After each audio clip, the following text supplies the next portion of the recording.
été soumise que la guerre déclenchée par l'Allemagne contre la Pologne le 1er septembre 1939 était une guerre d'agression qui devait par la suite engendrer un conflit mondial et entraîner la perpétration d'un nombre incalculable de crimes de guerre et de crimes contre l'humanité. I now ask M. Falco to continue the reading of the judgment. L'invasion du Danemark et de la Norvège. Elle n'en a pas davantage à l'heure actuelle.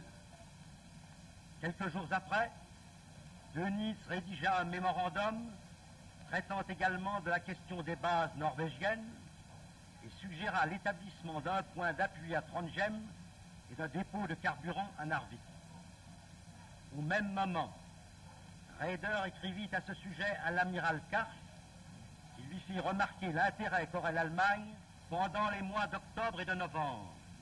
L'occupation éventuelle de la Norvège fit l'objet d'études menées par Raeder en collaboration avec l'organisation Rosenberg.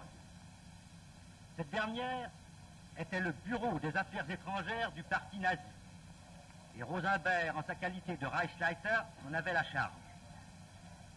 Au début de décembre, Quisling, le traître norvégien notoire, se rendit à Berlin où il fut reçu par Rosenberg et Raeder, auquel il soumit le plan d'un coup d'État en Norvège. Le 12 occupa la Norvège selon des plans établis bien avant les plans alliés sur lesquels on s'appuie aujourd'hui pour invoquer le prétexte de la légitime défense. On a prétendu au surplus que dans ce cas, et conformément aux réserves formulées par diverses puissances signataires lors de la conclusion du pacte Briand-Kellogg, il appartenait à l'Allemagne de juger en dernier sort de la nécessité d'une action préventive.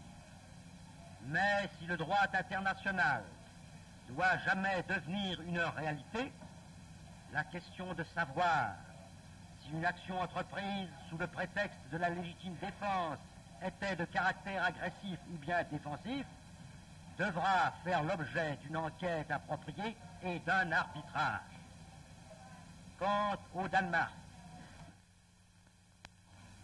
le 28 novembre 1941, 10 jours avant l'attaque de Pearl Harbor, Ribbentrop encourageait le Japon, par l'intermédiaire de son ambassadeur à Berlin, à attaquer la Grande-Bretagne et les États-Unis.